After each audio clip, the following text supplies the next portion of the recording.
Regardez ceci, voilà. Regardez vous-même. Bonjour, je m'appelle Nathalie Yamb. Je vous le rappelais dans une de mes dernières vidéos qui s'affiche à l'écran. La guerre au Sahel est loin d'être terminée et au contraire, elle va aller en s'amplifiant. Comme souvent, l'histoire n'a pas tardé à me donner raison. Quand le 25 juillet 2024, la nouvelle de l'embuscade tendue à l'armée malienne à Tinzaouaten m'est arrivée, ma première réaction a été de poser la seule question qui vaille. Quelle est la base arrière des assaillants? L'évidente réponse à cette question va nous conduire à analyser froidement l'implication de pays limitrophes à la Confédération AES, mais également les moyens qu'ont le Mali, le Niger et le Burkina Faso de se protéger et de mettre un terme non seulement aux tentatives de déporter sur le sol africain une guerre que l'OTAN est en train de perdre en Ukraine, mais également de stopper la stratégie occidentale de balkanisation de l'Afrique. On y va.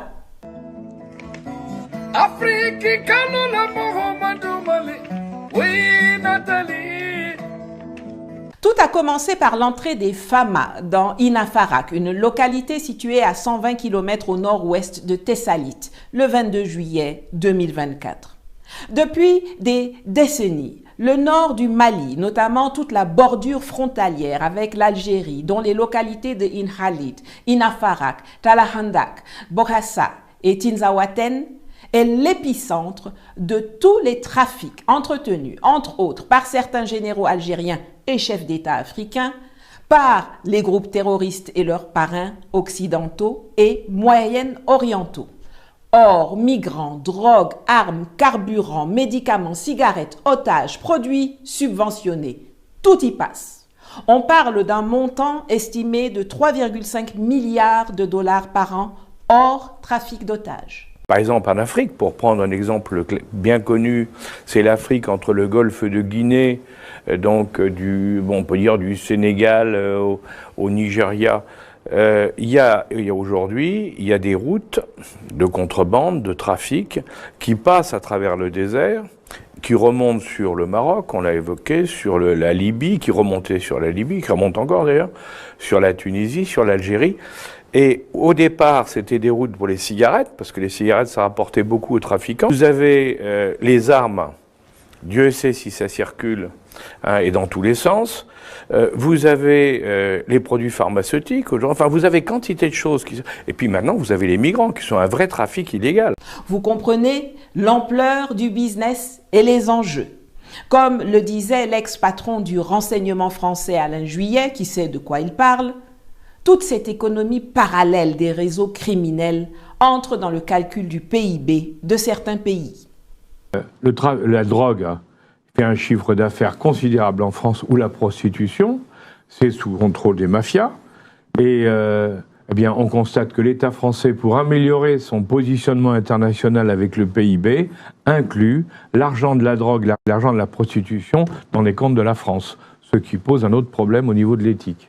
Surpris par l'armée malienne, les trafiquants en tout genre ont donc pris la tangente pour se replier sur Tinzaouaten, une autre localité frontalière qui a la particularité d'être à cheval sur les deux pays. Il y a Tinzaouaten Mali et Tinzaouaten Algérie. Les gars sont donc allés se regrouper à Tinzaouaten Algérie. Pendant ce temps, des patrouilles maliennes, après avoir sécurisé Inafarak, ratissaient la zone. Une patrouille des forces armées maliennes avançait vers Tinzaouaten, Mali, quand tout à coup, le gros blindé chargé du déminage et transportant pas mal de soldats alliés en tête du convoi est canardé massivement par un drone, tandis qu'une armada impressionnante de véhicules adverses déboule par voie terrestre pour encercler le convoi des forces armées maliennes. Comment cela est-il possible ? Les images satellitaires de l'avance du convoi malien en direction de Tinzaouaten ont été fournies par les Américains qui ont organisé, avec l'aide des Français et des Algériens et de leurs supplétifs terroristes, l'embuscade qui a coûté la vie à une soixantaine de soldats maliens et alliés. À la faveur d'une tempête de sable, La grosse armada otanienne, puisque c'est de cela qu'il s'agit, a pu opérer pendant plusieurs heures au sol avant que les renforts maliens, appelés par ceux qui ont pu battre en retraite face aux traquenards, ne puissent intervenir. Véhicules sophistiqués, chars, drones, mercenaires de la compagnie militaire privée américaine Academy, plus connue sous le nom de Blackwater, légionnaires français, forces spéciales ukrainiennes, militaires algériens, encadrant les terroristes du JNIM, de l'EIGS et du CSPDPA, le MNLA en réalité, dirigé par le terroriste Iyad Akhali, contre qui la Cour pénale internationale a émis un mandat d'arrêt depuis 2017. Rien que ça.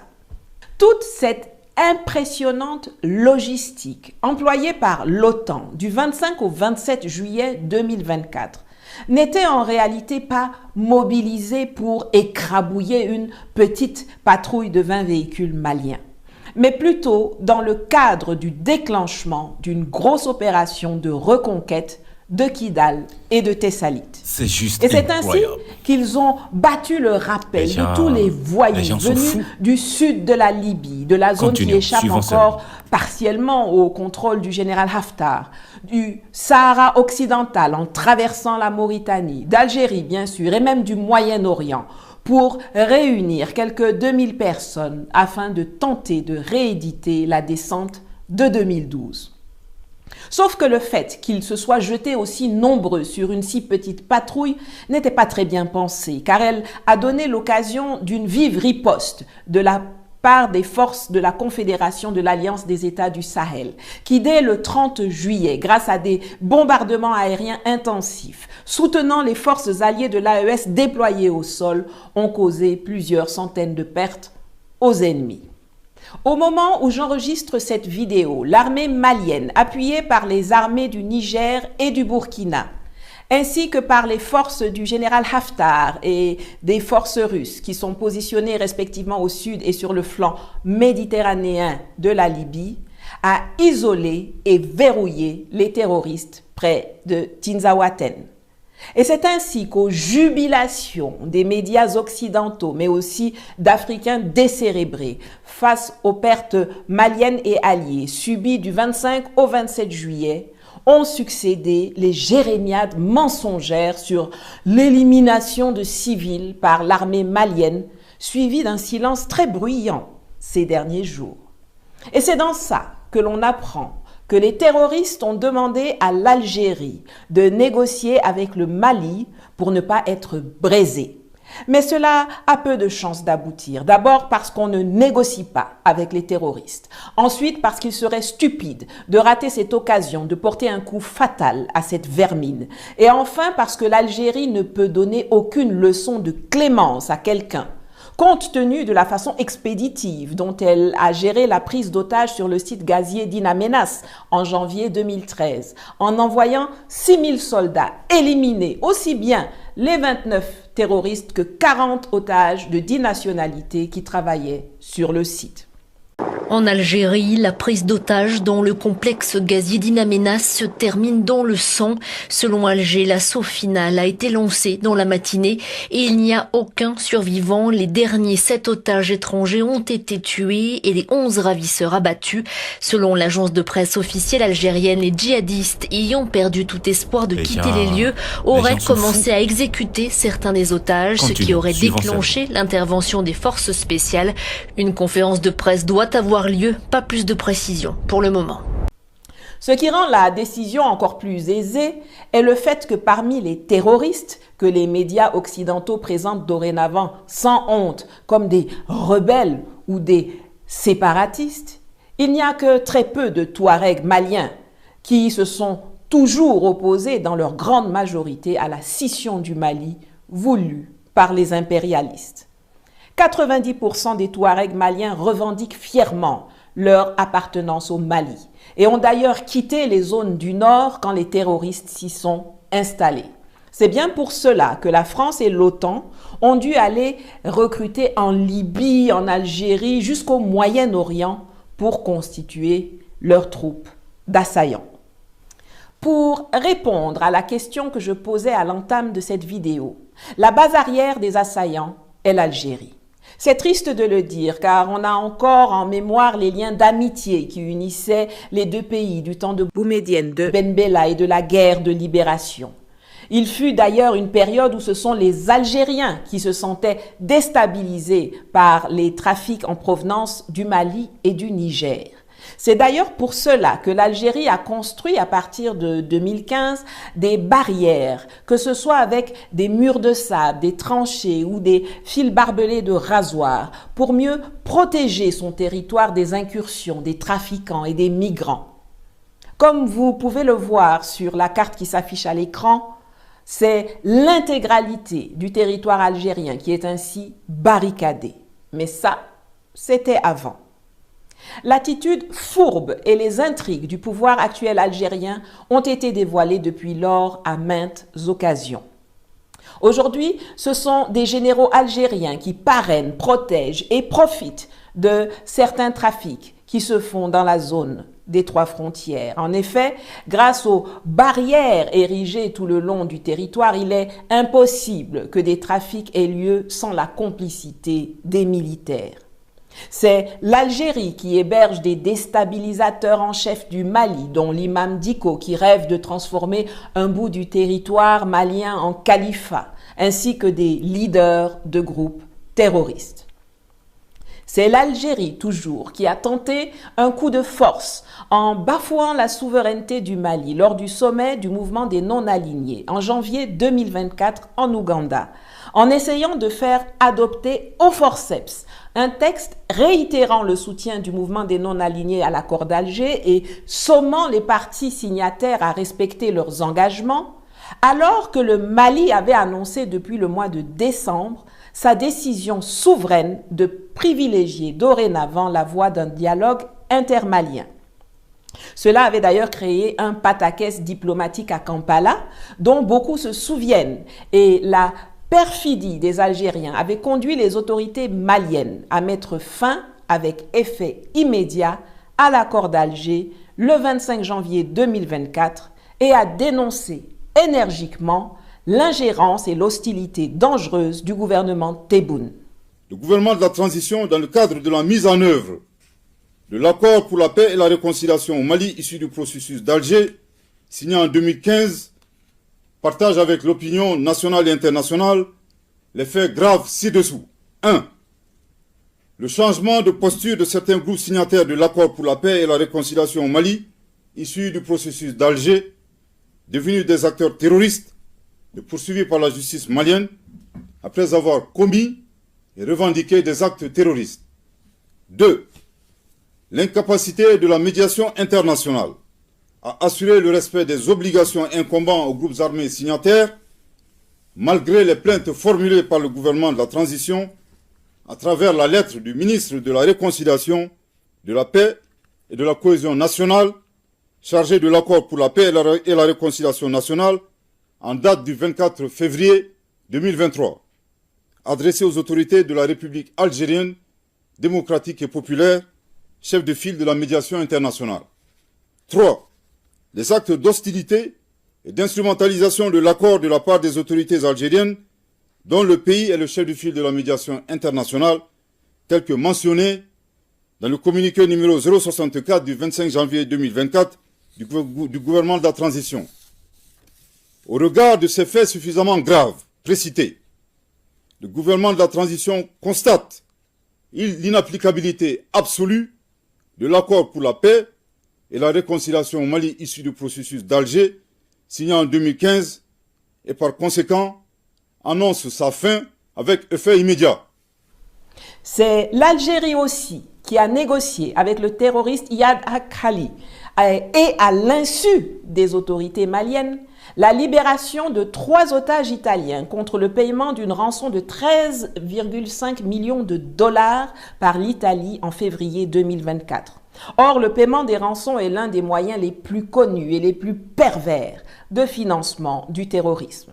Et c'est l'Algérie qui a reçu 48 heures avant l'embuscade de Tinzaouaten le commandant de l'Africom, le très médiocre général Langley. Je sais que ce que je viens de dire n'a pas plu à certains notamment peut-être parmi mes abonnés algériens, mais les faits sont vérifiables et têtus. Et les agissements du gouvernement, de l'armée et de l'État algérien méritent d'être dénoncés aussi bien par nous que par le peuple frère d'Algérie que l'on distingue de ses autorités. C'est vrai que l'Algérie a des relations difficiles avec la France quand il s'agit de certains sujets, notamment le Sahara occidental, les visas ou le rapatriement de patrimoine culturel.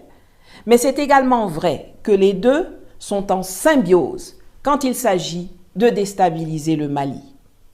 Ce n'est pas pour rien que la France, l'Allemagne, l'Union européenne et les États-Unis étaient les parrains du très bancal accord pour la paix et la réconciliation au Mali issu du protocole d'Alger, signé en 2015, qui, comme les accords de Minsk en Ukraine, n'avait pour objectif que de faire gagner du temps à ceux qui œuvraient en coulisses pour la scission et le pillage du nord du Mali. La France, l'Algérie et leurs supplétifs terroristes. Oui, elle a eu raison de le dire, parce que il y avait l'idée que c'était Poutine qui avait voulu gagner du temps. Non, c'est nous qui voulions gagner du temps pour permettre à l'Ukraine de se rétablir, de renforcer ses moyens militaires. Et c'est pour ça qu'il faut défendre la négociation de Minsk, dans laquelle tu as joué un rôle très important. Il faut la défendre parce que c'est précisément pendant ces 7 ans qu'il y a eu pour l'Ukraine des moyens de se renforcer. Et c'est là que Poutine s'est trompé. C'est alors qu'apparaissent sur la scène, taratata, les Ukrainiens.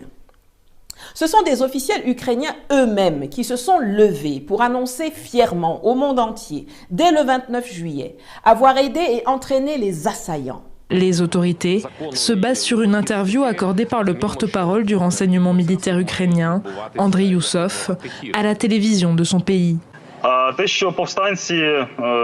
Le fait que les rebelles aient reçu les données qui leur ont permis de mener à bien une opération contre les criminels de guerre russes a déjà été observé par le monde entier. Bien entendu, nous ne divulguerons pas les détails, plus d'informations suivront ici. Cette agression caractérisée a d'ailleurs conduit à la rupture des relations diplomatiques du Mali et du Niger avec cet État nazi et terroriste européen, ainsi qu'à l'ouverture d'une procédure judiciaire et à une demande de saisine du Conseil de sécurité de l'ONU. Suite à l'implication reconnue et assumée de l'Ukraine dans l'agression caractérisée du Mali, le gouvernement de transition de la République du Mali décide des mesures suivantes. 1. La rupture avec effet immédiat des relations diplomatiques entre la République du Mali et l'Ukraine, cette dernière dont les destins sont malheureusement confiés à des pantins confondant la scène internationale et la scène de théâtre. Aussi, considérant la gravité de la situation et l'implication reconnue et assumée de l'Ukraine dans l'agression du Mali, le gouvernement de la République du Niger, totalement solidaire du gouvernement et du peuple malien, décide en toute souveraineté, conformément à la Convention de Vienne de 1961 sur les relations diplomatiques et en application du traité portant la création de la Confédération AES, des mesures suivantes. 1. La rupture avec effet immédiat des relations diplomatiques entre la République du Niger et l'Ukraine. 2. La saisine du Conseil de sécurité des Nations Unies en vue de statuer sur l'agression ukrainienne et de ses sponsors. Mais on le sait depuis longtemps, l'Ukraine, qui n'arrive même pas à gagner une guerre sur son propre sol avec l'aide militaire, financière et politique de 32 pays occidentaux depuis 2 ans et demi face à un seul adversaire, n'est qu'un pantin très médiocre d'ailleurs, derrière qui se cachent les États-Unis et l'OTAN. On l'avait déjà vu lorsque les États-Unis ont fait exploser les pipelines Nord Stream 1 et 2 pour ensuite attribuer de façon tout à fait loufoque la responsabilité de cet acte de guerre à des forces spéciales ukrainiennes déguisées en pêcheurs. La présence de mercenaires et d'équipements américains et français à Tinzaouaten confirme la main très visible des États-Unis et de la France derrière l'agression militaire contre le Mali. Il y a 3 raisons à leurs agissements. D'abord, parce qu'ils ont besoin de détourner l'attention de la raclée qu'ils sont en train de se prendre en Ukraine. Ensuite, parce qu'à quelques semaines de l'élection présidentielle américaine, qui pourrait voir soit le retour aux manettes de Donald Trump, qui a d'ores et déjà annoncé qu'il mettrait fin à l'aide américaine et otanienne à Zelensky, soit générer une crise interne qui pourrait culminer en guerre civile chez les Yankees, ils doivent bousculer les choses au Sahel et essayer d'obtenir un bargaining power avant d'aller s'asseoir à la table des négociations. Enfin, pour accélérer leur vieux plan de morcellement de l'Afrique. On se souvient comment l'immonde diplomate américain Peter Pham avait sans complexe rendu public la stratégie américaine de balkanisation de l'Afrique dans une tribune parue dans le New York Times en 2012. Il s'agit en fait de partitionner la République démocratique du Congo ainsi que quasiment toute la bande sahélienne qui s'étend de l'Atlantique jusqu'à la mer Rouge avec un focus particulier sur la division du Mali, du Niger, du Tchad, du Nigeria, du Cameroun, du Soudan, de l'Éthiopie et de la Somalie. Pour le Soudan, cela avait été réalisé en 2011, malgré le principe que l'on disait sacré depuis 1964 de l'intangibilité des frontières héritées de la colonisation. Mais ce que l'oncle Sam voulait, les laquais africains d'alors l'ont accepté sans moufter. Salva Kiir, le président du nouvel État, a prêté serment sur la constitution provisoire, jurant de favoriser le développement et le bien-être du peuple du Sud-Soudan. Toute la déstabilisation de l'Afrique et la volonté affichée des Occidentaux de procéder à son morcellement est due à leur connaissance de notre sous-sol.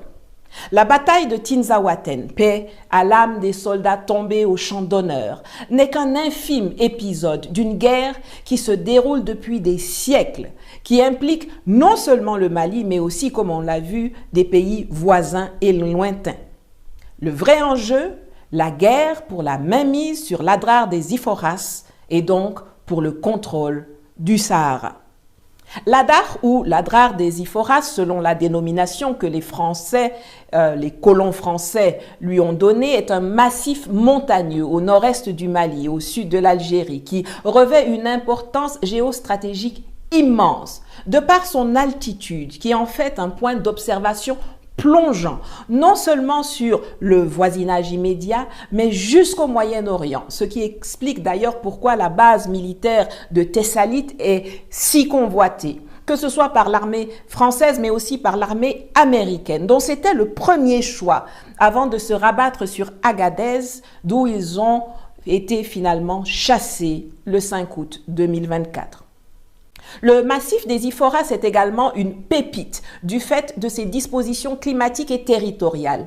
Difficile d'accès pour ceux qui ne s'y connaissent pas, truffé de grottes et de passages indétectables. Un des meilleurs endroits pour cacher des gens et du matériel. Et aujourd'hui, une grande partie des terroristes armés par la France, les États-Unis et le Qatar, et des trafiquants, dont certains employés par des généraux algériens, sont planqués là-bas.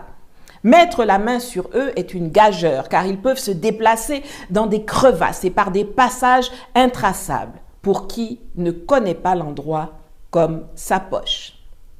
C'est la zone privilégiée pour le trafic d'otages qui sont cachés et trimballés d'un coin à l'autre.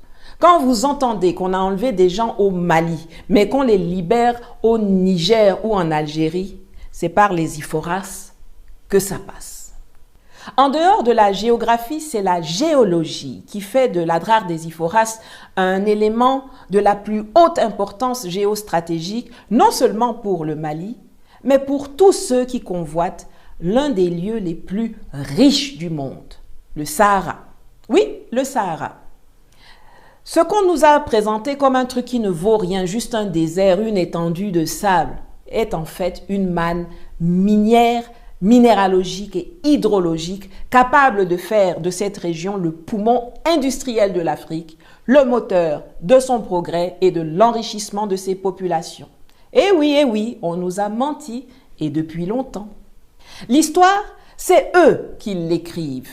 Et les contemporains que nous sommes essayons de déconstruire leurs mensonges. Et grâce à de nouveaux moyens de communication comme l'Internet et les réseaux sociaux, nous réussissons progressivement avec des amis à exposer leur contre-vérité, leur hypocrisie et à imposer notre narratif. En attendant que nos États prennent enfin le relais en changeant le contenu des programmes scolaires pour que l'intox qui nous est enseigné depuis la colonisation soit définitivement expurgé et que nos écoles produisent des jeunes bien formés, sûrs d'eux, armés de la vérité et prêts à affronter le monde de façon décomplexée. Mais la géographie, c'est une autre paire de manches. Et là, nous avons encore de longs chemins à parcourir et un énorme retard à rattraper. Tout d'abord parce que toutes nos cartes ont été faites par le colon et sont encore chez le colon. Et ensuite parce que nos universités produisent beaucoup plus d'historiens que de géographes. La bataille de l'histoire, on est en plein dedans. Mais celle de la géographie, on ne l'a pas encore vraiment commencé. Et pourtant, c'est cela le vrai enjeu derrière la dénonciation de la conférence de Berlin. Il ne s'agit pas de s'émouvoir parce que des étrangers ont découpé l'Afrique comme un steak. Il s'agit de savoir pourquoi ils se la sont partagés comme ils l'ont fait, sur la base de quelles études, de quelles recherches, de quelles données, de quelles cartes qu'ils gardent jusqu'à aujourd'hui sous clé. La rétention de la connaissance de ce que chacun d'eux a récupéré pose problème.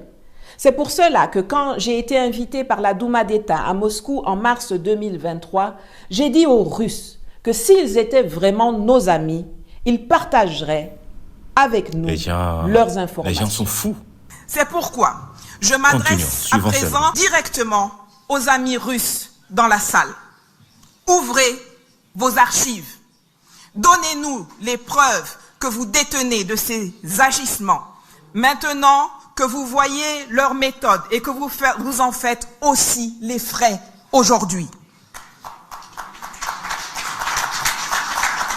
Avec la réécriture de l'histoire, de la contribution de la Russie à la marche du monde et au bien-être occidental, vous comprenez, j'en suis sûr, nos besoins, mieux que jamais.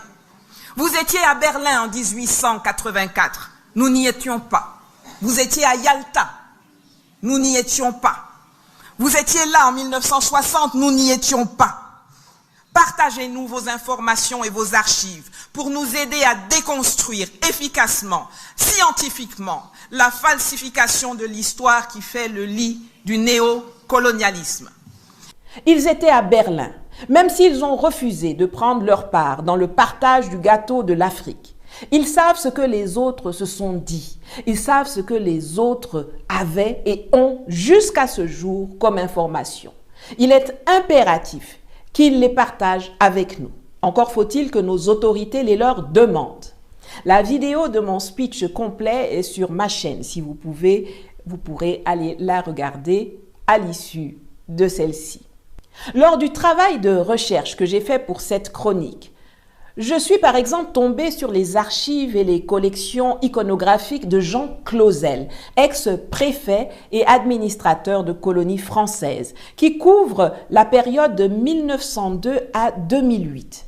Des monographies, des notes, des cartes, des télégrammes, des rapports, des plans, des données, etc. qui sont conservés dans 42 boîtes à l'Humathèque Condorcet à Aubervilliers, dans la banlieue parisienne, je crois, voilà. Mais vous ne pouvez pas les consulter en ligne. Vous devez obtenir une autorisation pour y accéder physiquement. Et vous n'avez pas le droit de faire des photocopies, seulement des photographies sans flash, si vous avez de la chance. Le parcours du combattant. J'espère néanmoins que des chercheurs et étudiants africains sérieux feront le job après cette vidéo. Tout le monde sait que je ne suis pas camarade avec les États-Unis, mais il faut avoir l'honnêteté de reconnaître qu'ils sont beaucoup plus transparents que les Français en ce qui concerne la déclassification et l'accès aux informations, même sur les parties les plus sombres de leur histoire. Pour que vous compreniez bien l'importance de la maîtrise de la géographie, je vais vous rappeler 2 exemples historiques.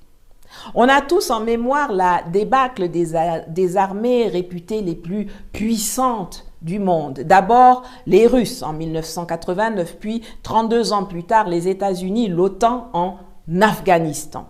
On a vu comment les gars ont frayaé en courant, en laissant leurs choses derrière eux là-bas.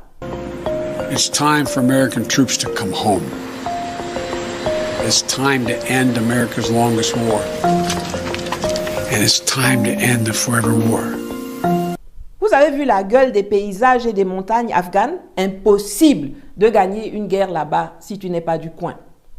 Avant cela, il y a eu la raclée que se sont pris les Français au Vietnam en 1954. Dien Bien Phu était une cuvette surplombée par des collines.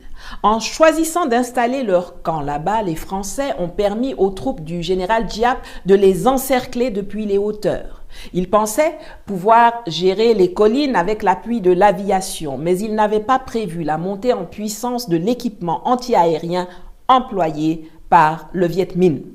Par ailleurs, la connaissance géographique du terrain a permis aux Vietnamiens de transporter leur armement par des pistes tracées dans la jungle montagneuse et de les stocker en pièces détachées dans des grottes indécelables par l'aviation française.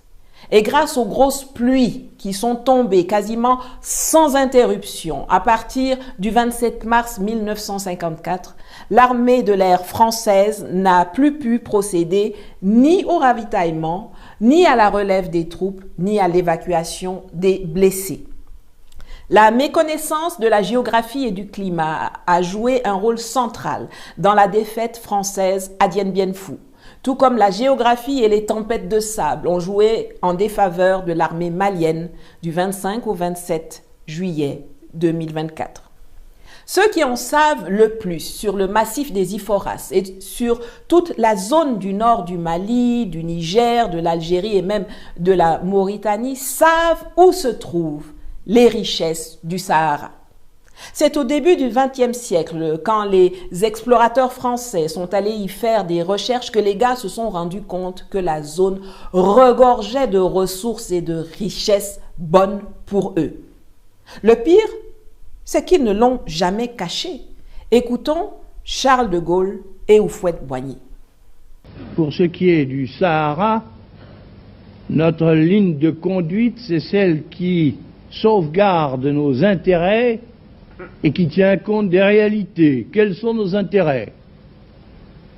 Nos intérêts, c'est la libre exploitation du pétrole et du gaz que nous avons découvert ou que nous découvririons.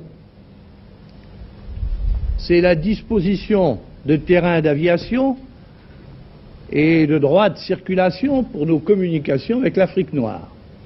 Néanmoins, nous sommes en droit de dire que le Sahara, rationnellement exploité, peut constituer des sources immenses de richesses, non seulement pour les habitants du Sahara, pour les populations riveraines, mais également pour l'ensemble de l'Union française. Ce qu'il faut retenir surtout, c'est la source de pétrole, la source énergétique, si capitale à l'indépendance politique de la France et partant de l'ensemble franco-africain. Nous voulons en effet, par l'exploitation des richesses pétrolières, rendre à la France et à l'ensemble de l'Union française leur indépendance vis-à-vis de l'étranger en matière énergétique. C'est un facteur très important dont il faut tenir compte quand on pense, quand on songe à la mise en valeur des régions sahariennes. Merci, Monsieur le Ministre. Ce qui est en jeu aujourd'hui, c'est ce que Houphouët, alors ministre délégué à la présidence française, et de Gaulle, président de la France, disaient respectivement en 1957 et en 1961. la libre exploitation pour la France, c'est-à-dire l'exploitation gratuite et sans besoin d'autorisation de notre pétrole, de notre uranium, de notre gaz, de notre or, de nos minerais, de notre eau, surtout maintenant en ces temps où l'approvisionnement énergétique est devenu difficile et coûteux pour les Européens à cause de la guerre en Ukraine et des sanctions idiotes qu'ils ont prises envers la Russie. Si vous voulez comprendre ce qui se passe dans le Sahel, vous êtes obligé de connaître l'histoire et la géographie. Mais ce qui nous intéresse, c'est qu'ils sortent de ces accords, s'ils doivent se produire, une association qui sauvegarde nos intérêts. Si ni la sauvegarde ni l'association ne sont possibles du côté algérien, eh bien, il nous faudra de toutes ces pierres et de tous ces sables, faire quelque chose de particulier, aussi longtemps et pour autant que pour nous, l'inconvénient ne sera pas supérieur à l'avantage. De Gaulle nous dit sereinement que si la France peut s'entendre avec les Algériens pour continuer de pouvoir exploiter le Sahara, tant mieux. Mais si aucun accord n'est trouvé, alors ils vont laisser le nord de l'Algérie aux Algériens, mais ils vont créer leur chose au sud, dans le Sahara, en accentuant les divisions ethniques à leur profit, selon la vieille devise « diviser pour mieux régner ». Les Français ont compris très vite qu'ils ne pouvaient pas s'installer dans la zone comme ils se sont établis sur les côtes ou dans les forêts. En plus de la géographie adverse avec ses étendues désertiques où il est tellement facile de se perdre, le climat était un frein majeur à leur implantation. Quel blanc, quel ressortissant de pays enneigés ou originaires des forêts va supporter sur la durée les 50 degrés et plus sans ombre du Sahara? Après des accrochages avec les populations locales soucieuses de leur autonomie durant la période coloniale, ils ont donc décidé de coopérer avec elles qui connaissaient les lieux comme leur poche. Et c'est ainsi qu'ils ont commencé à sortir les Touaregs du lot, qu'ils ont romantisé les hommes bleus du Sahara, tendant à faire croire à l'imaginaire collectif qu'il n'y avait qu'eux dans la zone, alors qu'ils sont loin d'y être majoritaires. Ce dont ils avaient besoin, c'était de coopérer avec eux, parce qu'ils ne pouvaient pas les remplacer. C'est aussi pour cela qu'après avoir poussé ces poulains terroristes du MNLA à déclarer en 2012 l'indépendance de l'Azawad, ce territoire imaginaire et fantasmagorique qui n'existe que sur les réseaux sociaux et dans la planification divisionniste française, au lieu de dégager les terroristes, l'armée française a plutôt interdit pendant 10 ans, de 2013 à 2023, à l'armée malienne d'entrer dans Kidal et de se rapprocher des IFORAS, sous-traitant à sa complice la MINUSMA l'armement et la collaboration avec les terroristes et l'occupation de la base militaire stratégique de Thessalite, entre autres. Alors, après avoir passé en revue ce qui s'est passé à Tinzaouaten, après avoir mis un coup de projecteur sur les acteurs, après avoir compris l'importance de la géographie dans la guerre qui nous est menée, je vais terminer en formulant 3 recommandations.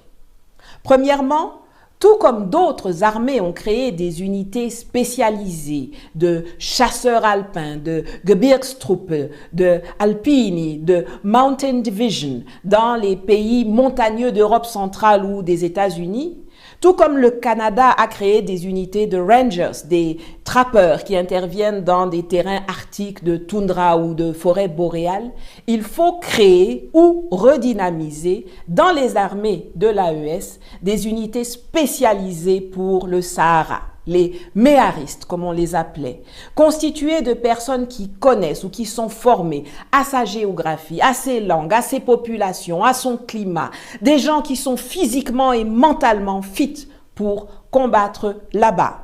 et les équiper de moyens adéquats, qui sont aussi bien les dromadaires et les chevaux traditionnels que des motos 4x4, des quads, des véhicules 4x4, des véhicules blindés légers, des MATV, des drones plus modernes. Deuxièmement, il faut identifier parmi les chercheurs africains qui ont fait de sérieux travaux académiques sur la région des Iforas, que ce soit en sociologie, en géographie, en météorologie, en politique, en géologie, peu importe, tout est bon à prendre, car il faut créer une école des Iforas et plus largement même une école ou une académie du Sahara dans une université de la Confédération pour établir nos cartes scientifiques de la zone. Nous disposons aujourd'hui de moyens techniques avec les drones et les satellites qui permettent de faire cela beaucoup plus rapidement et facilement que les explorateurs anglais en 1767, quand la couronne britannique a décidé de lancer la cartographie de l'Inde à travers la création du Survey of India, le plus vieil institut du monde en la matière, par exemple. Et troisièmement, il faut naturellement ériger des barrières, des barricades, des murs de sable, des tranchées tout au long de la frontière du Mali, du Niger et du Burkina Faso, avec des postes de contrôle tous les 2 kilomètres, par exemple, comme le Maroc et l'Algérie l'ont fait chez eux. Par peur d'une contagion du chaos libyen qui a facilité le terrorisme, le trafic d'armes et de drogue dans la région, l'Algérie a elle aussi construit en toute discrétion un mur de sable à ses frontières à partir de 2015. Mais le pays est allé encore plus loin. Le mur algérien s'est étendu aux frontières avec le Niger, le Mali et la Mauritanie. Des tranchées ont été construites pour éviter tout franchissement de véhicules et des pistes relient le remblai de sable à des bases militaires. Vue du ciel, pas facile de distinguer cette barrière qui se fond dans le paysage. Pourtant, elle est bien présente. En 2021, la quasi-totalité des frontières terrestres de l'Algérie était fermée. Au nom de la sécurité nationale, le gigantesque Sahara est devenu un espace cloisonné, où il est de plus en plus difficile de circuler librement. J'ai vu dernièrement le Burkina Faso réceptionner des excavatrices. Peut-être qu'une partie peut être utilisée pour cela ou qu'il faut passer de nouvelles commandes. Alors bien sûr, cela nécessite de l'argent, des moyens financiers, matériels et humains. Mais se les donner est un impératif de survie, de défense et de stabilité. L'arrivée au pouvoir des souverainistes Assimi Goïta au Mali, Ibrahim Traoré au Burkina Faso et Abdraman Tiani au Niger a grandement dérangé les plans des impérialistes et les activités parfois totalement illicites d'acteurs étatiques et privés étrangers comme les orpailleurs ou le groupe français Total, la Sonatrach dans le bassin de Taoudéni qui s'étend sur 3 pays, mais dont la plus grande réserve pétrolière se trouve au Mali. Mais elle n'a pas encore mis fin à leurs appétits prédateurs, puisqu'au lieu de négocier et d'acheter nos biens à nos conditions, ils préfèrent les voler et les arracher, même s'ils doivent pour cela continuer de faire couler le sang de millions d'Africains. Conformément à la doctrine que De Gaulle a évoquée plus tôt et qui s'applique aussi bien à l'Algérie qu'à tous les pays du champ. Soit vous acceptez que les intérêts français sont supérieurs aux intérêts des Africains, soit ils créent quelque chose pour continuer de pouvoir se servir. Et ceci aussi longtemps et pour autant que pour la France, l'inconvénient ne sera pas supérieur à l'avantage. Et cette phrase explique pourquoi, malgré les 2 millions d'euros par jour que coûtait l'opération Serval/Barkhane aux contribuables français pendant 10 ans, pourquoi, malgré les 58 légionnaires et mercenaires français morts, elle explique pourquoi la France a hurlé, crié, s'est fâchée, a refusé de partir du Sahel jusqu'à ce qu'on les éjecte en leur bottant les fesses. En restant, ils gagnaient plus que les 2 millions d'euros par jour, plus que la vie de quelques petits bidasses. Et c'est d'ailleurs pour cela que tous les officiers militaires français répètent qu'ils reviendront coloniser militairement l'Afrique. Et je pense que de toute façon, nous aurons à nous reposer la question. Parce que nous ne pouvons pas imaginer avoir à nos portes un continent entier qui est en train de s'enfoncer dans la destruction des appareils de gouvernement et des États, s'enfonce dans une forme de chaos, de guerre civile dans beaucoup de pays et de plus en plus de pays, dans des difficultés qui sont liées aux évolutions climatiques, qui sont encore plus dramatiques sur des populations vulnérables comme les populations africaines.